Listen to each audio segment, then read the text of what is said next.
Hello दोस्तों, welcome back to रोजाना market update, जहां हम डेली डिस्कस करते हैं top gainers, top losers, FIS DIIs activities, quarter three results, currency और कमोडिटी के बारे में। चलिए वीडियो स्टार्ट करते हैं मार्केट ओवरव्यू के साथ। आज मार्केट फ्लैटिश ही रहा है। ओवरऑल मार्केट ग्रीन में क्लोज हुआ है, बट आज आईटी इंडेक्स 5% तक के गिर गया है। डिस्कस करेंगे उसके बारे में। एंट्रोपिक ने एक न्यू प्रोडक्ट लॉन्च किया है जिसकी वजह से पूरी आईटी कंपनीज पे ये इम्पैक्ट हुआ है। चलिए अब डिस्कस करते हैं आज के टॉप गेनर्स। दोस्तों, आज ट्रेंड लगभग 5.5% अप रहा है। कंपनी ने अपने क्वार्टर थ्री के रिजल्ट्स भी प्रोवाइड किए हैं जिसका इम्पैक्ट आज स्टॉक में दिखा है। ओएनजीसी भी लगभग 4.5% अप रहा है। एनटीपीसी भी 2.62% अप रहा है आज। अदानी पोर्ट्स और टाइटन भी लगभग 2% अप रहे हैं। ब्रॉडर बेस की बात करें तो इंफ्रास्ट्रक्चर, एनर्जी, फार्मा, बैंकिंग सभी मोस्टली आज ग्रीन में क्लोज हुए हैं। चलिए अब डिस्कस करते हैं आज के टॉप लूजर्स। आज टॉप लूजर्स में मोस्टली आईटी कंपनीज के स्टॉक ही गिरे हैं। जैसे कि मैंने आपको पहले बताया, एंट्रोपिक करके एक कंपनी है जो एआई प्रोडक्ट्स प्रोवाइड करती है। उसने एक न्यू प्रोडक्ट लॉन्च किया है जिसकी वजह से आज इन्फोसिस, टेक महिंद्रा, विप्रो सब डाउन रहे हैं। इसके अलावा एक्सिस बैंक और कोटक बैंक भी 1% डाउन रहे लगभग। यूएस टेक स्टॉक्स की बात करें तो ट्यूसडे को पेपाल 20% तक के गिरा है और एएमडी भी 5% गिरा है। चलिए अब डिस्कस करते हैं एफआईएस डीआईएस एक्टिविटी। दोस्तों, कल जिस हिसाब से मार्केट भागा उससे हमको लगा ही था कि एफआईएस और डीआईएस दोनों ने खरीदी की होगी।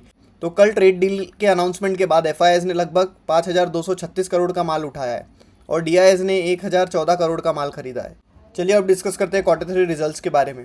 बजाज फाइनेंस ने अपने क्वार्टर थ्री के रिजल्ट्स प्रोवाइड किए हैं जिसमें कंपनी का नेट प्रॉफिट फ्लैट रहा है ईयर ऑन ईयर बेसिस पे और रेवेन्यू 23% से बढ़ा है। रेवेन्यू बढ़ा है लेकिन हाई प्रोविजंस भी बढ़ गए और लेबर कॉस्ट के वजह से प्रॉफिट फ्लैट रहा है। बजाज फाइनेंस ने भी अपने Q3 रिजल्ट्स प्रोवाइड किए हैं जिसमें नेट प्रॉफिट कंपनी का 6% से गिरा है ईयर ऑन ईयर बेसिस पे और एनआईआई 21% से बढ़ा है। हायर प्रोविजंस की वजह से प्रॉफिट कम हुआ है लेकिन कोर बिजनेस अभी भी स्ट्रांग बना हुआ है। ट्रेंट ने भी अपने क्वार्टर थ्री के रिजल्ट्स प्रोवाइड किए जिसका इम्पैक्ट आज स्टॉक में दिखा ही है। कंपनी का प्रॉफिट 41% से बढ़ा है और रिटेल सेगमेंट में जबरदस्त परफॉर्मेंस देखा गया है। वेस्टसाइड और जूडियो ब्रांड दोनों ने ही अच्छा ग्रोथ दिखाया है। टाटा पावर के भी रिजल्ट्स फ्लैट ही रहे हैं। नेट प्रॉफिट कंपनी का 1190 करोड़ रहा है। रिन्यूएबल एनर्जी अर्निंग्स की बात करें तो 156% की ग्रोथ देखी गई है। फ्यूचर अभी वही है ग्रीन एनर्जी का। एमक्योर फार्मा ने भी अपने Q3 रिजल्ट्स प्रोवाइड किए हैं जिसमें कंपनी का पैट 50% से बढ़ा है ईयर ऑन ईयर बेसिस पे और रेवेन्यू भी 20% से बढ़ा है ईयर ऑन ईयर बेसिस पे। वेस्ट लाइफ फूड वर्ल्ड ने भी अपनी Q3 रिजल्ट्स प्रोवाइड किए हैं। ये मैकडोनल्ड्स जो इंडिया में सर्विस प्रोवाइड करती है वो कंपनी है।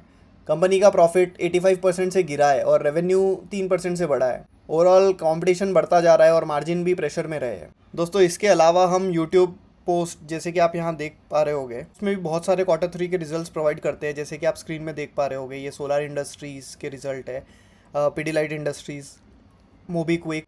तो आप ये जाके एक व्यू ले सकते हो।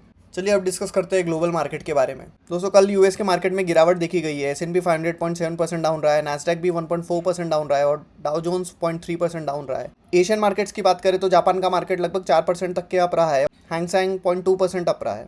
चलिए अब डिस्कस करते हैं करेंसी और कमोडिटी के बारे में। दोस्तों, गोल्ड का रेट 24 कैरेट 15,390 चल रहा है पर ग्राम। ये अभी थोड़ा फ्लैटिश ही है। बिटकॉइन बहुत ही गिरा है, अभी 68 लाख पहुँच गया है। क्रूड ऑयल में वोलेटिलिटी देखी गई थी, कल डाउन था 65 तक के, आज 67 पे पहुंच गया है। और यूएसडी आईएनआर की बात करें तो इंडियन रुपीज़ 90.37 पहुंच गया है।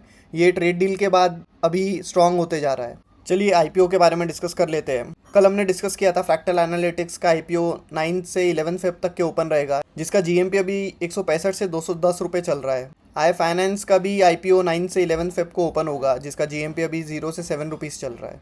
चलिए डिस्कस करते हैं कल के प्रीव्यू के बारे में। आरबीआई की एमपीसी की मीटिंग अभी चालू है। इसका फाइनल डिसीजन 6 फेब को आएगा रेट कट के ऊपर और बहुत सारी कंपनीज़ के Q3 रिजल्ट्स पेंडिंग है, उसके ऊपर हम डिटेल में अलग से कवर करते ही है। तो दोस्तों, ये रहा ओवरऑल आज का मार्केट ओवरव्यू। अगर आपको वीडियो अच्छा लगा है तो लाइक ज़रूर करना, अपने फ्रेंड्स के साथ शेयर ज़रूर करना और चैनल को सब्सक्राइब नहीं किया है तो सब्सक्राइब ज़रूर करना।